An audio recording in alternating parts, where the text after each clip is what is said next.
Welcome to global education. आज हम एक उस दौर की बात करने जा रहे हैं जो काफ़ी पुराना है। तो उसके बारे में अगर हम बात करें तो हालांकि हमारा मेन फोकस तो कॉन्टेम्प्ररी इंडिया के ऊपर रहेगा, लेकिन हम इसमें बात कर रहे हैं कि उस टाइम पे काफ़ी सारी रिसर्च हुई, काफ़ी सारी प्रोग्रेस हुई और काफ़ी सारी फील्ड्स में हुई और उसका ह्यूमन लाइफ के साथ काफ़ी लिंक था और उसको किस तरीके से ह्यूमन लाइफ में यूज़ किया या हमारे मतलब का उसमें से क्या है जो हम आज पढ़ने जा रहे हैं उसमें से उसके मतलब का क्या है। उस दौर में दुनिया में क्या चल रहा था। अगर हम बोलें कि इंडिया की इंडिपेंडेंस स्ट्रगल चल रही थी तो हम अभी उससे और पीछे जा रहे हैं। हम इस बात पर जा रहे हैं कि इंडिया गुलाम क्यों हुआ, इंडिपेंडेंस क्यों लेनी पड़ी इंडिया को। तो हम उस दौर में जा रहे हैं जब एक्टिविटीज़ ऑफ कॉलोनाइजेशन हो रही थी, लोगों को गुलाम बनाया जा रहा था एशिया और अफ्रीका में। ये गुलाम बनाने वाले कौन थे? ये यूरोपियन पावर्स थी और ये एक दूसरे के साथ होड़ में लगी हुई थी कि मैं ज़्यादा कॉलोनीज़ बनाऊंगा, मैं अपनी कंट्री के लिए, अपने राजा के लिए ज़्यादा कॉलोनीज़ बनाऊंगा, मैं एशिया में बनाऊंगा, मैं अफ्रीका में बनाऊंगा, मैं इधर बनाऊंगा, मैं उधर बनाऊंगा। इस तरह से इनकी आपस में कंपटीशन, होड़ लगी हुई थी और इनकी इसी चीज़ के ऊपर एक दूसरे से लड़ाइयाँ भी होती थी कि मेरे को ज़्यादा कॉलोनीज़ बनानी है, नहीं मेरे को ज़्यादा कॉलोनीज़ बनानी है, मेरे को मेरे राजा के लिए ज़्यादा कॉलोनीज़ बनानी है, तो मेरे को मेरे देश के लिए ज़्यादा कॉलोनीज़ बनानी है। तो ये पीरियड के बारे में हम अभी बात करने जा रहे हैं और उसमें हमारा मेन फोकस रहेगा इंडिया। तो अब इंडिया की इम्पोर्टेंस क्या है दुनिया में? अगर आप देखो तो एंशिएंट टाइम से इंडिया इकोनॉमिकली बहुत ही संपन्न देश रहा है, बहुत ही प्रोग्रेस्ड हुई हुई है, यहाँ पे बहुत ही आगे बढ़ा हुआ है इंडिया। ट्रेड, कॉमर्स, हर चीज़ में, साइंस, टेक्नोलॉजी, सब चीज़ में इंडिया के प्रोडक्ट्स बहुत अच्छे थे। इंडिया को सोने की चिड़िया कहा जाता था। आपने वो गाना भी सुना ही होगा, जहाँ डाल डाल पर बैठे सोने की चिड़िया, वो भारत देश है मेरा। तो इंडिया का ट्रेड यहाँ पर बहुत ज़्यादा था। पूरी दुनिया में इंडिया के स्पाइसेस, मसलिन, क्लॉथ, ये सब, इंडिगो यानी कि नील, ये सब चीज़ें बहुत ज़्यादा इंडिया सप्लाई करता था दुनिया भर में। तो अब हम आते हैं GSCB social studies standard 9 chapter 1 the rise of British rule in India. अभी तक जैसे मैंने आपको थोड़ा सा इसका बाहर से इंट्रोडक्शन दे दिया कि इंडिया की इम्पोर्टेंस बहुत ज़्यादा थी, क्योंकि इंडिया ही पूरे दुनिया भर में या पूरे यूरोप में ये अपनी ट्रेड करता था और इस इंडिया से जाता था spices, muslin, silk cloth, Indigo, इस तरह की चीज़ें दुनिया भर में। और इंडिया की बहुत ज़्यादा इम्पोर्टेंस थी और बहुत ज़्यादा ट्रेड, कॉमर्स में इंडिया आगे था, हर चीज़ में आगे था। तो इंडिया के लिए जो ट्रेड होता था वो होता था इस रूट से। ये जो आप डार्क लाइन देख रहे हैं, ये लाइन जा रही है लिस्बन से, सी जो है कॉन्स्टेंटिनोपल है टर्की में, वहाँ से होते हुए इराक से ये लैंड के रूट से होते हुए ये फिर से सी में चली जाती है और यहाँ से होते हुए ये इंडिया पहुँचती है। तो ये रास्ता था जो पहले यूज़ होता था ट्रेड के लिए। लैंड प्लस सी दोनों चीज़ इसमें इस्तेमाल करी जाती थी। और ये रास्ता जो था यहाँ पर आता है टर्की में। मुगल्स जो हैं टर्की को ऑक्यूपाई कर लेते हैं, कॉन्क्वेस्ट कर लेते हैं, हरा देते हैं, जीत लेते हैं। ये होता है 1453 एडी में, जब टर्किश मुस्लिम्स यहाँ पे कॉन्स्टेंटिनोपल और टर्की दोनों को ऑक्यूपाई कर लेते हैं, जीत लेते हैं और वो ये सी प्लस लैंड रूट जो था ये बंद कर देते हैं। तो यहाँ से अब इम्पोर्टेंस तो बहुत थी, लोगों को ये स्पाइसेस, मसलिन, सिल्क, इंडिगो, ये सब जो इंडियन प्रोडक्ट्स थे, इनकी ज़रूरत बहुत थी दुनिया में।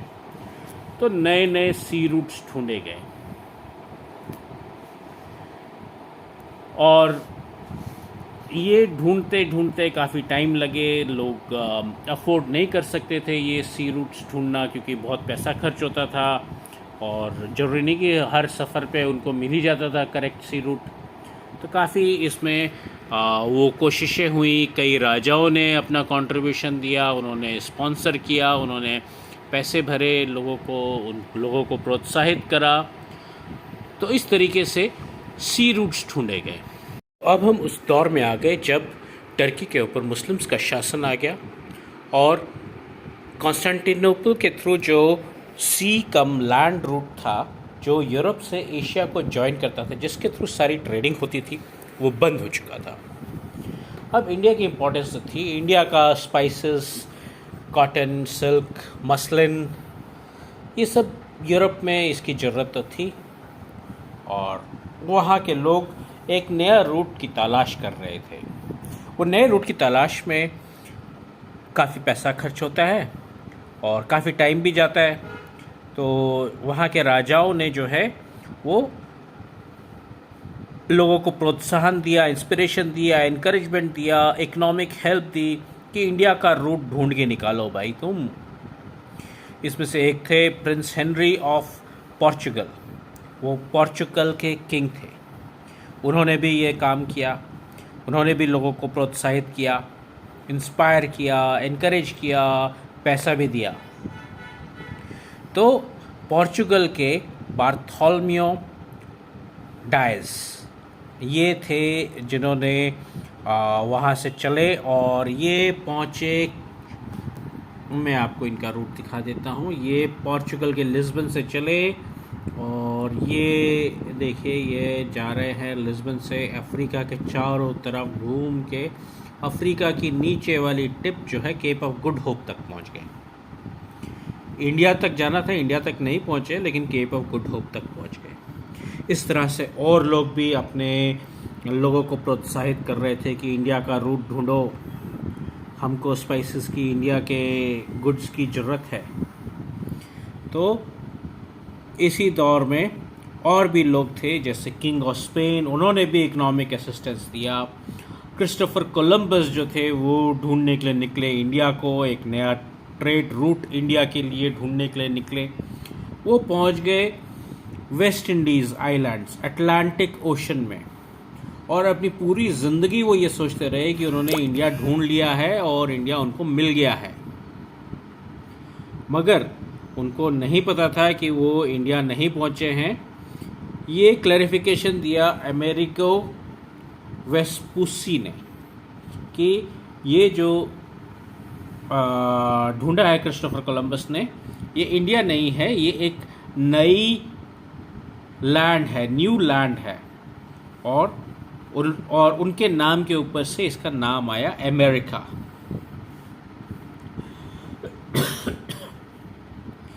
फिर ये जो था क्रिस्टोफर कोलंबस का, ये 1492 में हुआ था। 1498 में पोर्चुगीज सेलर थे वास्को ड गामा, वो फिर चले एक नया सी रूट ढूंढने, और इस बार जो था लिस्बन से केप ऑफ गुड होप होते हुए अफ्रीका का टिप पे, निचले टिप से होते हुए वो फाइनली पहुंच गए इधर कोच्चि या कैलिकट। तो कोच्चि हो जाता है एर्नाकुलम और कैलिकट हो जाता है कोरिकोड। दोनों के दोनों केरला में हैं, दोनों के दोनों पास पास में ही हैं। वो पहुंचे थे कैलिकट आपकी बुक के अनुसार। तो यहाँ पर पोर्चुगल सेलर जो है वास्को ड गामा, उन्होंने पहली बार इंडिया का रूट, एक ऑल्टरनेटिव रूट ढूंढने में सफलता प्राप्त करी। और वहाँ पर जो राजा थे वो थे किंग जोमोरेन। उन्होंने उसको वेलकम किया और उसको इंडिया के साथ ट्रेड करने के लिए इजाज़त भी दी और सुविधाएं भी दी, कि तुम चालू करो यहाँ से ट्रेड, यहाँ से बिजनेस अपना चालू करो, हम ट्रेड करेंगे। तो पॉइंट जो आपको नोट करने वाला है वो ये है कि पोर्चुगीज़ सबसे पहले इंडिया पहुँचे ट्रेड करने के लिए, और वो 100 सालों में, अगले 100 सालों में ट्रेड करते करते वो दमन, दीव, गोवा, कोचिन और मलक्का पे भी स्प्रेड कर गए। डच यानी कि हॉलैंड, वो सेकंड आए। डैनिश यानी कि डेनमार्क, वो थर्ड आए इंडिया में। और 1600 ईयर्स 1600 ईयर्स पे क्वीन एलिजाबेथ ने परमिशन दिया ईस्ट इंडिया कंपनी को कि वो ईस्टर्न कंट्रीज़ के साथ में ट्रेड कर सकती है। Captain William Hawkins first ship लेके इंडिया पहुंचे। वो लैंड करे सूरत में, गुजरात में। और डोमिनेंस पोर्चुगीज़ का बहुत ज़्यादा था, यहाँ पे बहुत ज़्यादा ऑपोजिशन मिलता था उनको अपना ट्रेड वगैरह सेटअप करने का ज़्यादा वो नहीं मिलता था इंग्लैंड को, और उनको परमिशन वगैरह ये सब भी बड़ी मुश्किल से मिली। वो जहांगीर से मिली 1613 में। जहांगीर जो मुग़ल एम्परर थे, उन्होंने ब्रिटिश की ईस्ट इंडिया कंपनी को पहली बार परमिशन दी कि फर्स्ट ट्रेड सेंटर यानी कि कोठी एक इस्टेब्लिश करी उन्होंने सूरत में।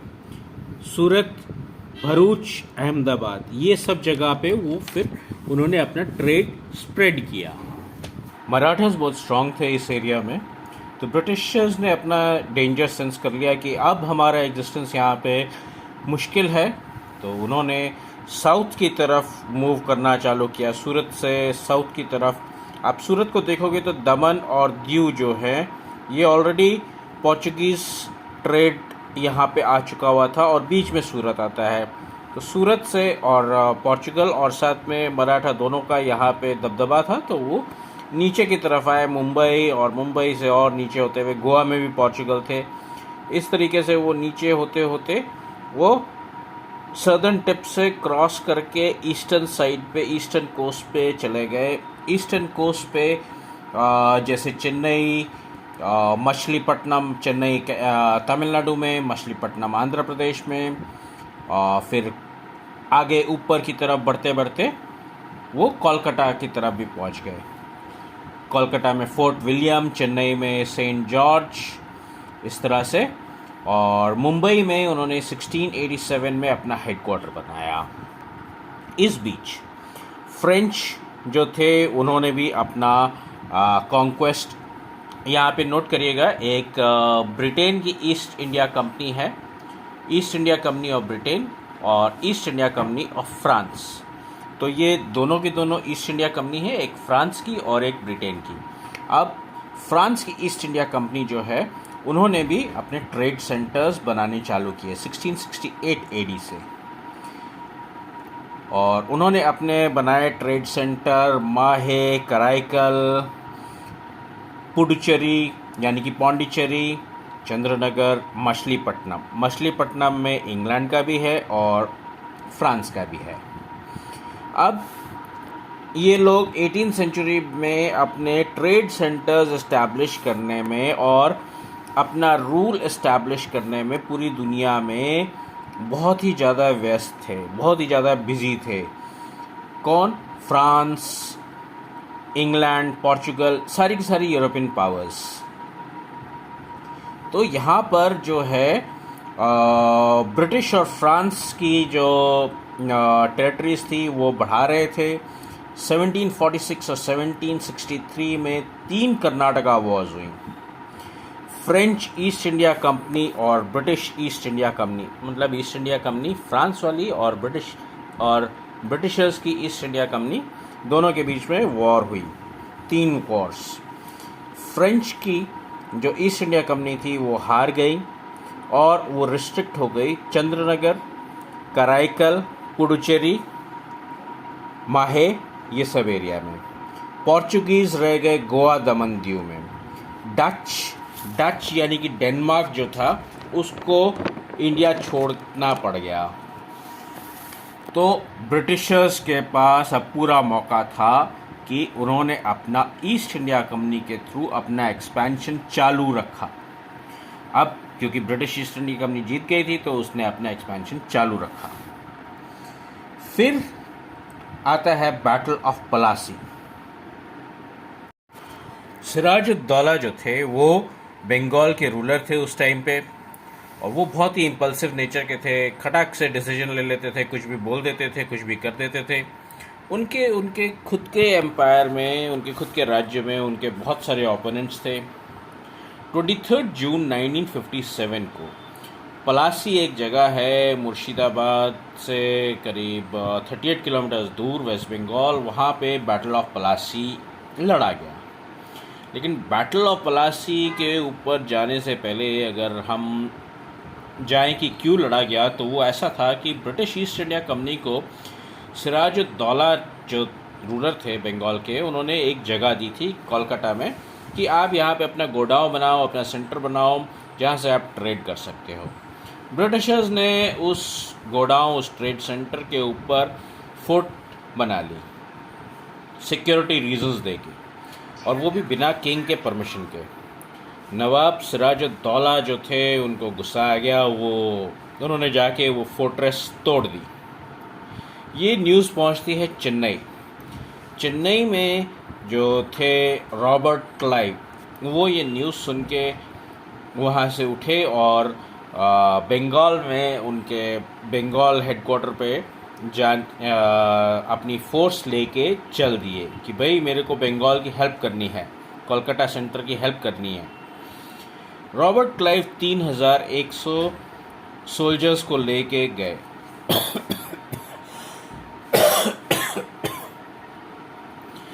इधर जो सिराजुद्दौला थे, इनके पास में 50,050 सोल्जर्स थे, जिसमें से 50 सोल्जर्स जो थे फ्रेंच थे। 50,000 सोल्जर्स इनके अपने थे। इनका कमांडर इन चीफ जो था वो था मीर जाफ़र।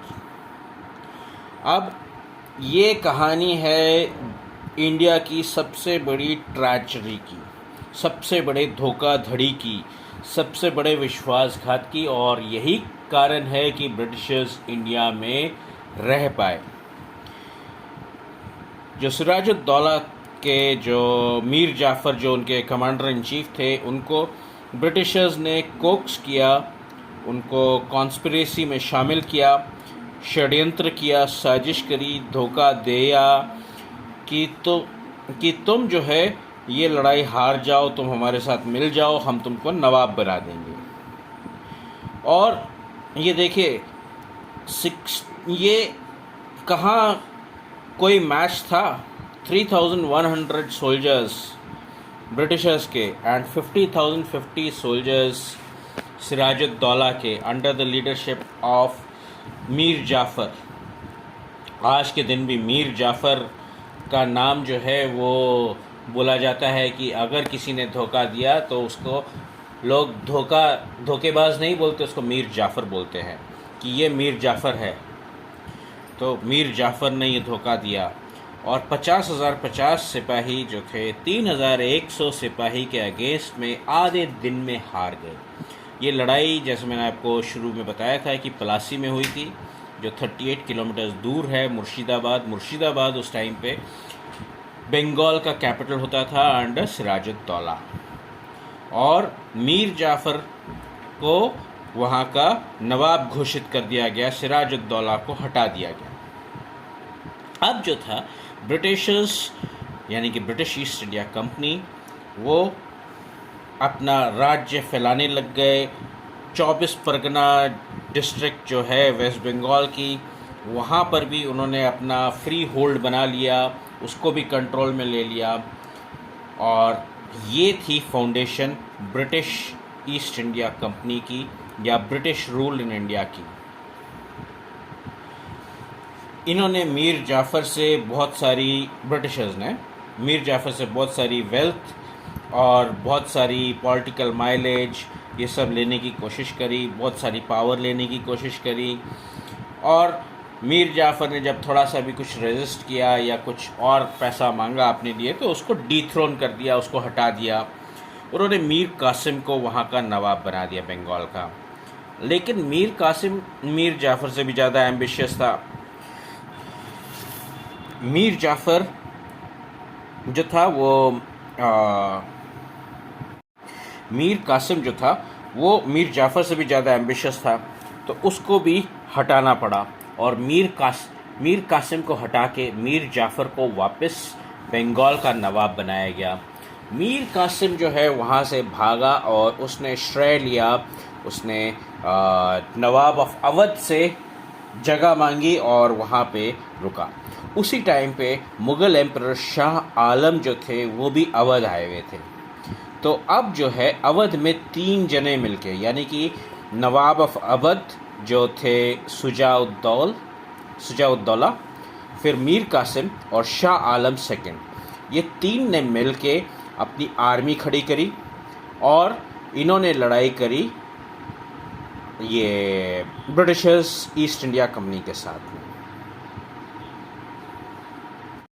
बैटल ऑफ प्लासी जो था 23 जून 1757 को प्लासी में लड़ा गया था और बैटल ऑफ बक्सर जो है वो आता है 22 अक्टूबर 1764 में। तो बैटल ऑफ बक्सर पे जहाँ पे हम अभी हैं वहाँ पर ऐसा था कि ब्रिटिश सोल्जर्स 17,072 थे और ये तीनों जनों के कंबाइंड सोल्जर्स यानी कि नवाब ऑफ अवध, सुजाउद्दौला, मीर कासिम और शाह आलम सेकंड, इन तीनों के सोल्जर्स मिला के 40,112 होते थे। और यहाँ पर भी जो कम सोल्जर्स वाला जो ब्रिटेन था ईस्ट इंडिया कंपनी वो जीत जाती है। क्यों? क्योंकि लैक ऑफ कोऑर्डिनेशन होता है। इन तीनों के आर्मीज़ के बीच में लैक ऑफ कोऑर्डिनेशन होता है और बैटल ऑफ बक्सर भी इंग्लैंड जीत जाता है, ब्रिटिश ईस्ट इंडिया कंपनी। ये जो बैटल ऑफ बक्सर जो जीतता है तो इससे उनको मिल जाता है complete rights over Bihar, Bengal and Orissa और यहाँ पर अब वो रेवेन्यू भी कलेक्ट करते हैं, सब कुछ करते हैं, कंप्लीट राइट्स 3 स्टेट्स का उनको मिल जाता है। यहाँ से स्टार्ट होता है एक्सपेंशन ऑफ कंपनी यानी कि British east India company rule in India. British east India company pass करती है रेगुलेशन एक्ट 1773 में। इसके अनुसार जो गवर्नर ऑफ बंगाल है वो बन जाता है गवर्नर जनरल ऑफ इंडिया। इसके अंडर मुंबई एंड मद्रास के गवर्नर्स भी आ जाते हैं। सारा ट्रेड और पॉलिटिकल एक्टिविटीज़ इसके अंडर आ जाती है डायरेक्ट कमांड में। Warren Hastings first governor general बनते हैं इंडिया के, मार्क कर लीजिए यहाँ पे वॉरेन हेस्टिंग्स। इनके दौरान फर्स्ट मराठा वॉर भी आती है और उसके इमीडिएट साथ ही साथ आ जाती है सेकंड मैसूर वॉर जो कि हैदर अली ऑफ मैसूर के साथ लड़ी जाती है। फिर आते हैं Lord Cornwallis second governor general of India बनते हैं। यहाँ पर आती है थर्ड मैसूर वॉर, टीपू सुल्तान जो टाइगर ऑफ मैसूर कहलाते हैं उनके साथ में। कंपनी जो है मराठास के साथ में और निज़ाम के साथ में ज्वाइन करती है और टीपू सुल्तान हार जाते हैं। टीपू सुल्तान नहीं जीत पाते हैं कंबाइंड फोर्सेस और वो डिफीट एक्सेप्ट कर लेते हैं और एक ट्रीटी पे साइन करते हैं। ये ट्रीटी के बारे में मैं आपको थोड़ी देर में बताऊंगा। अभी ये ट्रीटी बहुत ही महत्वपूर्ण ट्रीटी है। और इसके बाद में आते हैं sir John short, third governor general. ये कुछ रिजिड पॉलिसीज़ अपनाते हैं और मराठास इनके दौरान स्ट्रॉन्ग हो जाते हैं। ब्रिटिश ईस्ट इंडिया कंपनी का थोड़ा दबदबा कम होता है। फिर आते हैं फोर्थ गवर्नर जनरल वेस्ली। इनके पास रिस्पॉन्सिबिलिटी होती है कि ब्रिटिश ईस्ट इंडिया कंपनी को इंडिया में सुप्रीम बनाने की और जो सब्सिडरी अलायंस जो वहाँ पे स्टार्ट किया गया था जब टीपू सुल्तान से ट्रीटी साइन कराई गई थी लॉर्ड कॉर्नवालिस के द्वारा, वो मैंने आपको एक ट्रीटी बताई थी कि ट्रीटी साइन करी थी, उसके बारे में बाद में बताऊंगा। तो वो ट्रीटी का भी नाम बता रहा हूँ, वो था सब्सिडरी अलायंस सिस्टम। उसको और ज़्यादा फैलाने का रिस्पॉन्सिबिलिटी भी इनके पास आता है, गवर्नर जनरल वेस्ली के पास में। तो अब हम आ जाते हैं सब्सिडरी अलायंस के ऊपर। सब्सिडरी अलायंस जो होता है वो एक ट्रीटी होती है जिसमें जो हार गए होते हैं राजा, उनसे साइन कराई जाती है। ये आप एक कार्टून देख रहे हैं जिसमें दिखाया गया है कि वेस्ली ने इंडियन राजाओं को नेट में, जाल में फंसा के बांध लिया हुआ है और वो जाल की रस्सी वेस्ली के हाथ में, साथ में बंदूक जो कि पावर को दर्शा रही है, और साथ में ये जो उसके हाथ में रस्सी है या हंटर है, पता नहीं, जो ये सब पावर को दर्शा रहा है। तो अभी हम समझते हैं कि ये सब्सिडरी अलायंस की ट्रीटी थी क्या। सब्सिडरी अलायंस की ट्रीटी जो थी उसमें पहला पॉइंट आता है कि army trained by Britishers, British east India Company, वो प्रोवाइड करी जाएगी इंटरनल और एक्सटर्नल अटैक्स के लिए। यानी कि पुलिस का काम भी वही करेगी और मिलिट्री का काम भी ब्रिटिश वाले ही करेंगे। पुलिस का काम क्या होता है? चोरी डकैती ये सब में काम करना, कोई आपस में झगड़ा हो गया है तो उसको सॉर्ट आउट करना। लोगों का आपस में झगड़ा तो होता ही रहता है, कभी मज़हब के नाम पे, कभी किसी चीज़ के नाम पे, वो चीज़ भी ब्रिटिशर्स करेंगे। यानी कि पुलिस और मिलिट्री दोनों के दोनों ब्रिटिशर्स के हाथ में। फिर स्टेट जो है वो आर्मी का खाना पीना, रहना सहना सब प्रोवाइड करेगी। State will provide for the army, और उसको अगर वो पैसा नहीं देगी तो इक्वलेंट प्रोविंस देगी जिसका वो रेवेन्यू कलेक्ट करेंगे और अपने आर्मी को मेंटेन करेंगे। उनकी सैलरी, उनका खाना पीना, ये सब, उनका रहना। और बिना, point number 3, without permission of British east India company कोई वॉर नहीं लड़ी जाएगी, कोई ट्रीटी भी नहीं होएगी किसी दूसरे बाहर वाले से या अंदर वाले से, कोई ट्रीटी भी नहीं होएगी, कोई वॉर भी नहीं करोगे। क्योंकि ब्रिटिश ईस्ट इंडिया कंपनी के सिपाही मान लो कि चेन्नई में लड़ाई कर रहे हैं और बंगाल में उनके पास फोर्सेस नहीं है, सारी फोर्सेस चेन्नई गई हुई है, तो चेन्नई में तो बंगाल में लड़ाई कैसे लड़ेंगे वो? उसके लिए लड़ाई भी नहीं लड़ सकते। अगर कोई बाहर से अटैक करे तो क्या करोगे तुम? लड़ाई करोगे उसके साथ या दे दोगे बंगाल, ले जाओ भैया तुम। फिर पॉइंट नंबर 4, एक इंग्लिश रिप्रेजेंटेटिव स्टेट असेंबली में रहेगा। हर राजा के पास में एक ब्रिटिश का रिप्रेजेंटेटिव रहेगा जिससे सारी की सारी खबर ब्रिटिशर्स को पहुंचती रहेगी कि राजा क्या कर रहा है, क्या नहीं कर रहा है।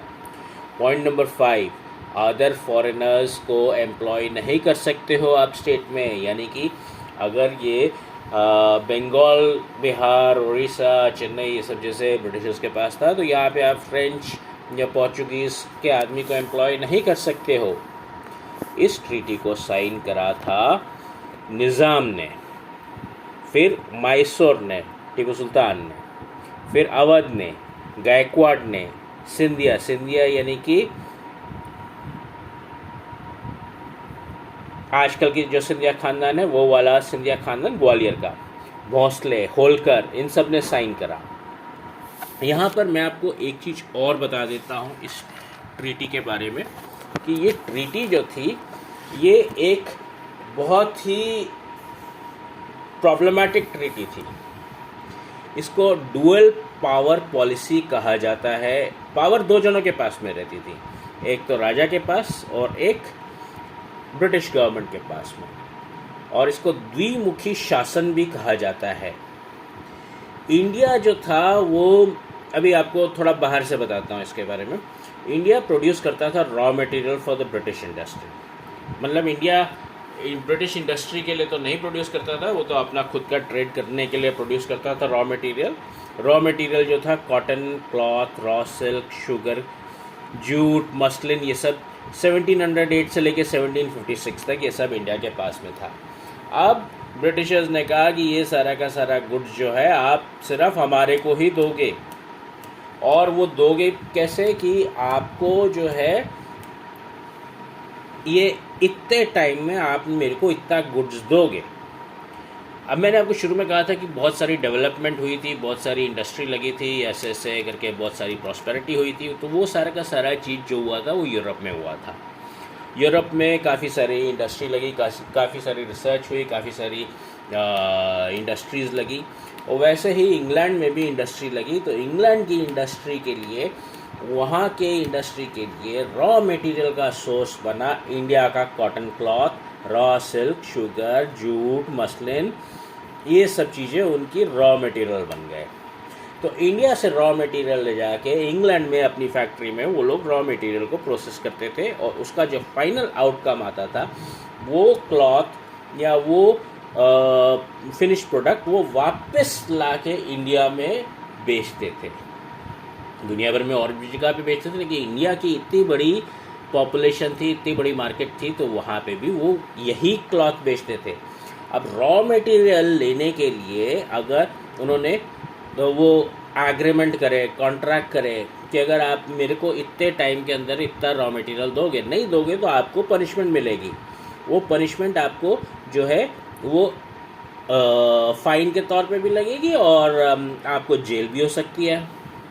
तो इस तरीके से उन्होंने इंडियन इकोनॉमी को पूरी तरह से क्रश कर दिया। फिर कलेक्शन ऑफ रेवेन्यू जो था वो भी उनके पास में ही था, ब्रिटिशर्स के पास में, और इंडिया के पास में, इंडियन राजा के पास में, जो इंडियन राजा नवाब ये सब जो थे इनके पास में था responsibility of the people, people के वेलफेयर। लेकिन पैसा नहीं था, कोई पावर नहीं थी, मिलिट्री नहीं थी, पुलिस नहीं थी, कुछ नहीं था। तो ये द्विमुखी शासन था, डुअल पावर पॉलिसी, और इसका और एक नाम जो है वो है सब्सिडरी अलायंस सिस्टम। तो ये था द्विमुखी पॉलिसी, और इस पॉलिसी, इस अलायंस के साथ में ब्रिटिशर्स ने इंडिया को पूरी तरह अपने शिकंजे में ले लिया। जैसे कि ये इसको स्वीट पॉइजन भी कहा जाता है, और इस तरीके से बहुत सारे प्रोविंसेस को इंडिया के अंदर ले लिया गया। वेस्ली ने टीपू सुल्तान को कहा कि तुम ये ट्रीटी साइन करो, टीपू सुल्तान ने मना किया, तो वॉर हुई, फोर्थ मैसूर वॉर, टीपू सुल्तान हार गया, मारा गया। हेस्टिंग्स जो थे गवर्नर जनरल नंबर 5 बने, और 5th गवर्नर जनरल हेस्टिंग्स आए इंडिया में। उन्होंने नेपाल के साथ लड़ाई करी, और नेपाल के गुरखास को ब्रिटिश आर्मी को ज्वाइन करवाया। उन्होंने पिंडारास के साथ भी लड़ाई करी, और उनकी टेरिटरी को भी कंट्रोल कर लिया। गुरखास जो थे वो आज के दिन भी बहुत अच्छे सोल्जर्स हैं, और आज के दिन भी ब्रिटेन की आर्मी में लड़ रहे थे, और बहुत सारे गैलेंट्री अवार्ड्स भी जीते हैं उन्होंने वर्ल्ड वॉर्स में भी, और आज के दिन भी वो इंडियन आर्मी में भी शामिल हैं। और हालांकि वो नेपाल अलग कंट्री के हैं, लेकिन उनको भी इंडियन आर्मी में शामिल किया जाता है क्योंकि उनकी बहुत ही बहादुर होते हैं। तो इसके बाद में उन्होंने 4th मराठा वॉर लड़ी, और 4th मराठा वॉर से ब्रिटिश की सुप्रीमेसी छा गई इंडिया में। फिर आते हैं 6th governor general William Benedict. ये बहुत ही लिबरल माने जाते थे, क्योंकि इनका मानना था कि प्रीवियस गवर्नर जो थे उनकी पॉलिसी से काफ़ी यूनिटी टूटी है, लोग विद्रोह में आ सकते हैं। तो इन्होंने बहुत ही लिबरल पॉलिसीज़ अपनाई, जिससे, लेकिन इनका भी मुद्दा वही था कि इम्पीरियलिस्ट पॉलिसी बढ़ाना है। अब क्योंकि प्रीवियस गवर्नर जनरल जो थे उन्होंने क्रूरता के साथ शासन किया था, तो इन्होंने थोड़ा लिबरल होकर शासन किया ताकि लोगों को वापस अच्छे से कंट्रोल कर लिया जाए। 7th गवर्नर जनरल जो हैं वो आते हैं डलहौजी 1848 में। वो एक बहुत ही फियर्स, बहुत ही खूंखार और इम्पीरियलिस्ट थे। उन्होंने पॉलिसी ऑफ एनेक्सेशन अडॉप्ट किया। एक्सपेंशन करो, कैसे भी एक्सपेंशन करो। वो रिफॉर्मर्स भी थे, लेकिन वो रिफॉर्मर्स की बात बाद में करते हैं, पहले उनकी एक्सपेंशन की पॉलिसीज़ के ऊपर आते हैं। तो डलहौजी की पॉलिसी ऑफ एनेक्सेशन जो है उसके ऊपर हम आते हैं। इसमें आप देखिए, पहला चीज़ तो है एनेक्सेशन बाय वॉर, लड़ाई लड़ के जीत जाओ लड़ाई और एनेक्स कर लो। तो इन्होंने पंजाब और पेगू को, जो लोअर बर्मा है, उन दोनों को लड़ाई में हरा के लड़ाई में जीत के उनके ऊपर अपना ब्रिटिश ईस्ट इंडिया कंपनी का शासन चालू कर दिया।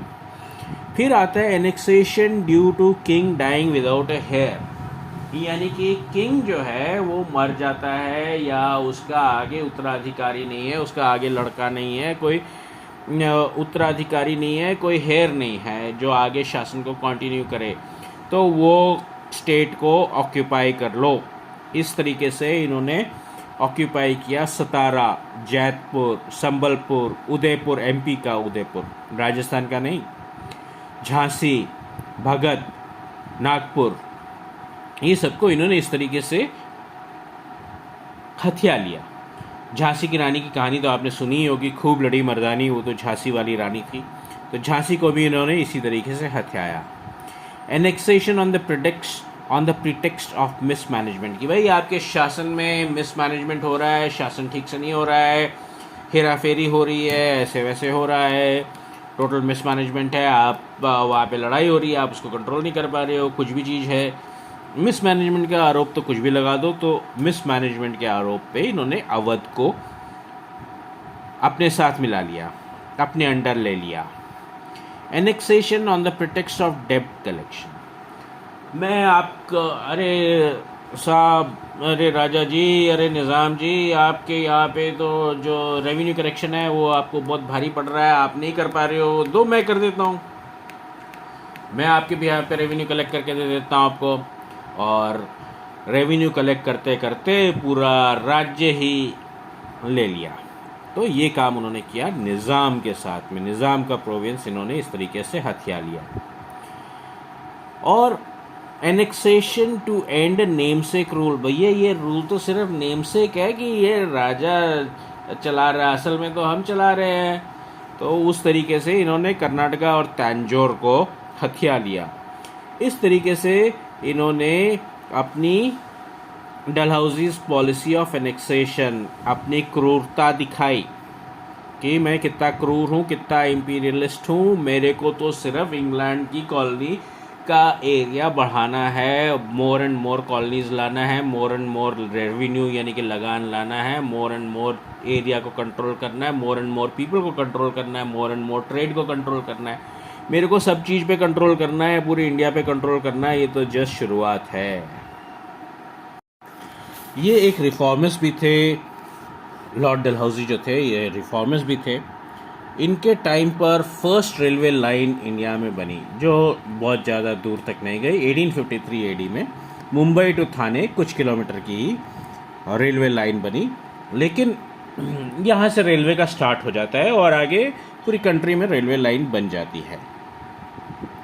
फिर वायरलेस स्टार्ट हुआ इंडिया और इंग्लैंड के बीच में। फिर पब्लिक वर्क्स डिपार्टमेंट भी स्टार्ट हुआ, PWD जिसको आप कहते हो, रोड, ये सब डैम ऐसे वैसे बनाने के लिए।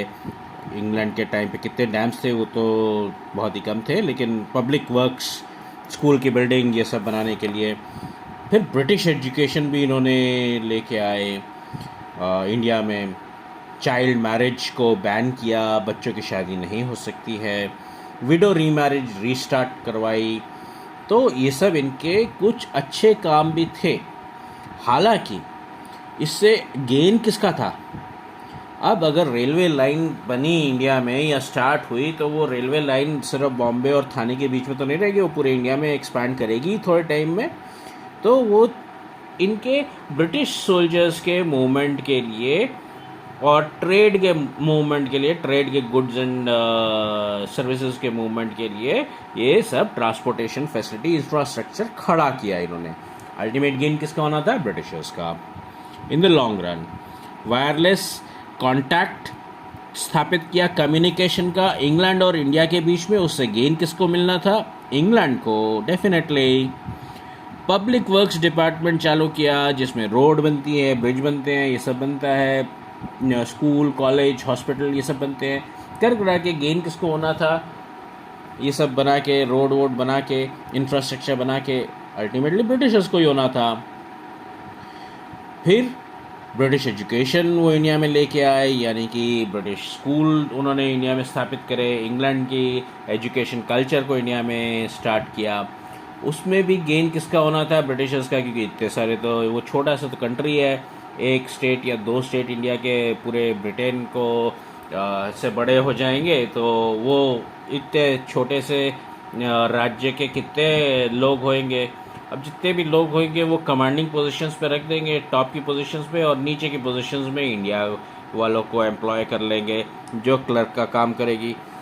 तो वो उनको नीचे वाली पोस्ट के लिए एम्प्लॉय करने के लिए सिपाही, मिलिट्री में सिपाही, या ये क्या कहते हैं, जैसे कलेक्टर ऑफिस में क्लर्क की पोस्ट, या और कहीं पे क्लर्क वगैरह की पोस्ट देने के लिए, छोटी छोटी पोस्ट देने के लिए इंडियंस को उन्होंने ब्रिटिश एजुकेशन दे दी।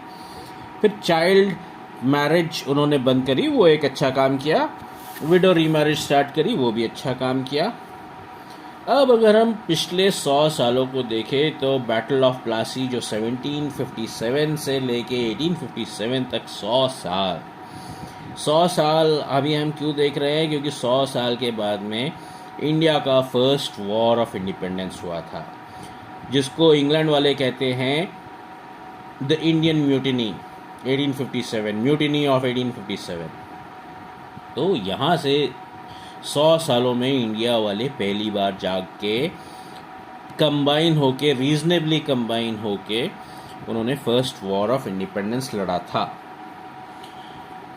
अब इससे पहले के दौर में, 1757 से पहले के दौर में अगर देखा जाए तो इंडिया एक वर्ल्ड ट्रेड पावर था, कुछ रुतबा रखता था वर्ल्ड ट्रेड में। लोग आना चाहते थे इंडिया में, इंडिया से ट्रेड करना चाहते थे। इंडिया की इंडस्ट्री इतनी डेवलप थी, इंडिया के कारीगर इतने डेवलप थे, और वहाँ से लेके पहुँचते पहुँचते 100 सालों में इंडिया के कारीगर और सब कुछ ख़त्म हो चुका था।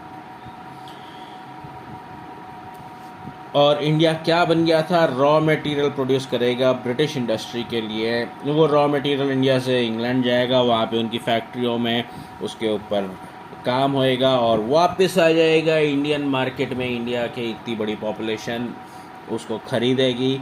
तो कर करा के गेन किसका हो रहा था? इंग्लैंड का गेन हो रहा था। तो इससे डिससेटिस्फैक्शन बढ़ा और फर्स्ट वॉर ऑफ इंडिपेंडेंस 1857 में इंडिया ने लड़ी। Economic impact of the company, इसमें आपका प्रीवियस सेंचुरी में अगेन वही चीज़ है। प्रीवियस सेंचुरी में इंडिया एक वर्ल्ड पावर था, एक रुतबा रखता था। वो मैं आपको वापस रिपीट कर रहा हूँ, वही प्रीवियस चीज़ कि इंडिया रुतबा रखता था, इंडिया से लोग ट्रेड करना चाहते थे। और ब्रिटिशर्स की जो पॉलिसीज़ रही और जो उन्होंने एनेक्सेशन किया, उसकी वजह से इंडिया एक मार्केट ही रह गया और रॉ मटेरियल जो था वो फॉरेन सप्लाई करता था इंडिया अब इंग्लैंड में। और इंग्लैंड से, इंग्लैंड की फैक्ट्रियों में माल बन के वापस आ रहा था और इंडियन जो सारी इंडस्ट्री थी वो टूट गई। इंडियन इंडस्ट्री को वो रॉ मटेरियल सप्लाई करने के लिए भी टाइम बार्ड प्रोसेस में सप्लाई करना पड़ रहा था। इंडिया का सारा रेवेन्यू ब्रिटिशर्स लेके जा रहे थे और responsibility of public welfare Indian राजाओं के ऊपर छोड़ दिया।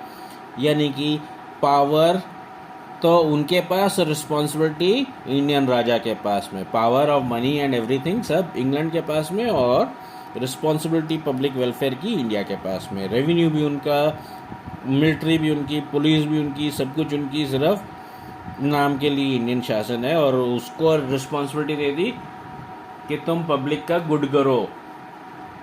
वो कहाँ से करेगा? उसके पास पैसा नहीं, आर्मी नहीं, पुलिस नहीं, कुछ नहीं, तो वो बिना दांत के शेर बना के बैठा दिया उसको, कागजी शेर।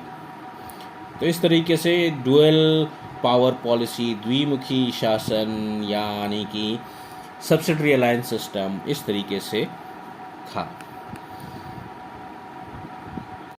इन सब से क्या हुआ, बंगाल जो था पूरा का पूरा इकोनॉमिकली रुइन हो गया। बंगाल बहुत ही संपन्न राज्य था इंडिया का, बहुत ही इकोनॉमिकली आगे था, फॉरवर्ड था, तो वो भी ख़त्म हो गया, उसकी भी इकोनॉमिक पावर ख़त्म हो गई और टोटली रुइन हो गया, बर्बाद हो गया।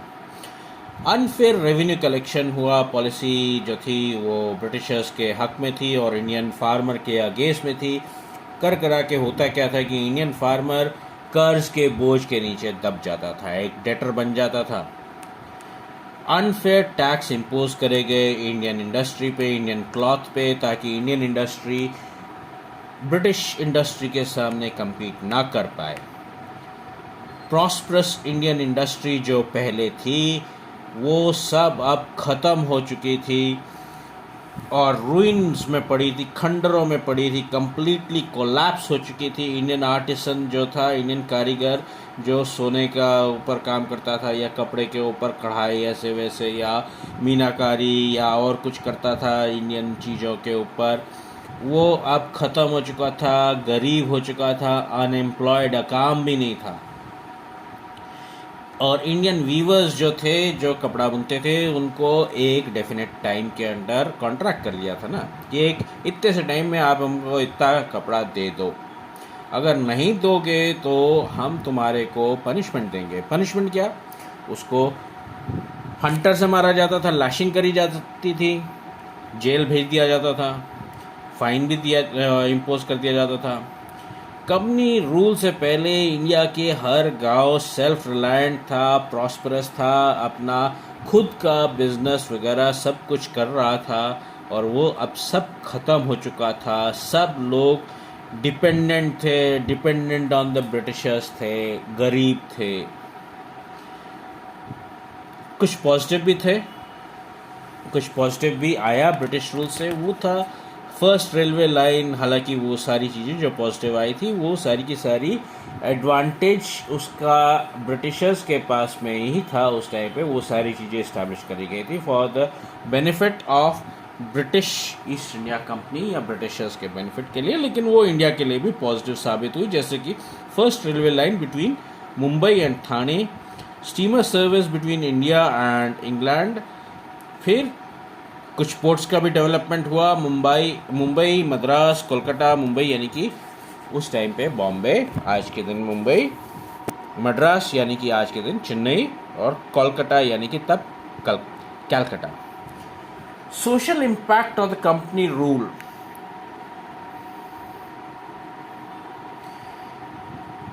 Social impact of the company rule during the newspapers और इस तरह की चीज़ें स्टार्ट हुई, जिससे spirit of freedom of speech and thought आया इंडिया में, जो पहले नहीं था, पहले था लेकिन ब्रिटिशर्स के टाइम पे अभी तक नहीं था, तो वो अब वापस आया। स्पिरिट ऑफ फ्रीडम, न्यूज़पेपर्स और ये सब की वजह से कुछ social evils of Indian society भी ख़त्म हुए, कुछ लॉज पास करी गई, काफ़ी ग्रेट एफर्ट किया गया सोशल रिफॉर्मिस्ट के द्वारा, जैसे राजा राम मोहन रॉय, दुर्गा राम मेहता, बेहराम जी मल, ऐसे सब लोगों द्वारा।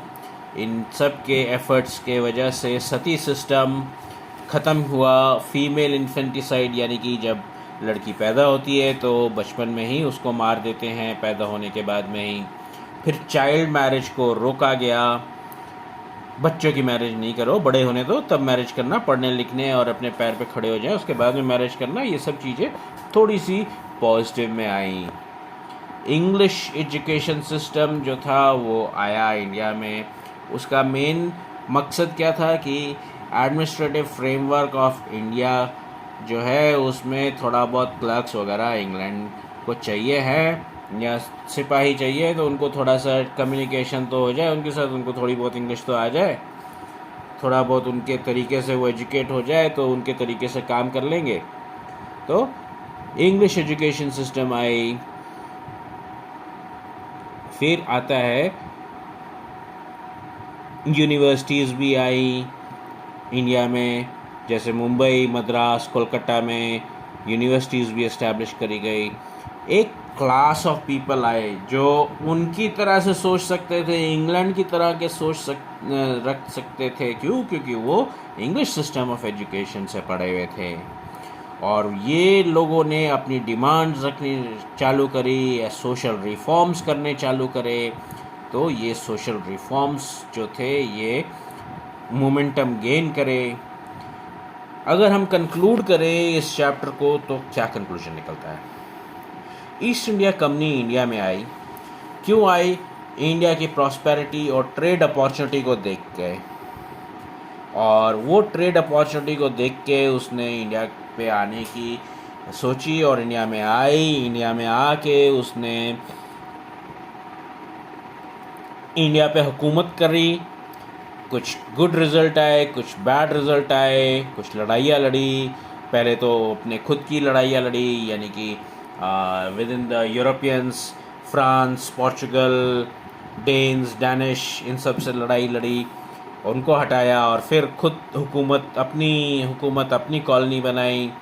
और इस तरीके से ये कुछ गुड एंड कुछ बैड रिज़ल्ट्स, लेकिन सारा कुछ उनके फेवर में ही वो काम करते थे।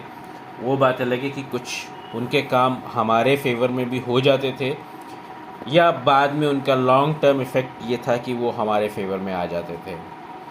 Policy of British east India company make England prosperous at the cost of India. England की प्रॉस्पेरिटी चाहिए, इंडिया तो गया भाड़ में। इंडिया के कॉस्ट पे इंग्लैंड को प्रॉस्परस बनाओ। कुछ रिफॉर्म्स भी हुए एडमिनिस्ट्रेशन में। वो रिफॉर्म का प्राइमरी चीज़ तो यही था कि in the interest of the British, और इनडायरेक्टली वो बेनिफिशियल पर हुए इंडिया के लिए। This is the conclusion. तो मैं आपसे पूरी उम्मीद करता हूँ कि आप इसको लाइक करोगे, शेयर करोगे, सब्सक्राइब भी करोगे और हमारे को भी इनकरेजमेंट दोगे।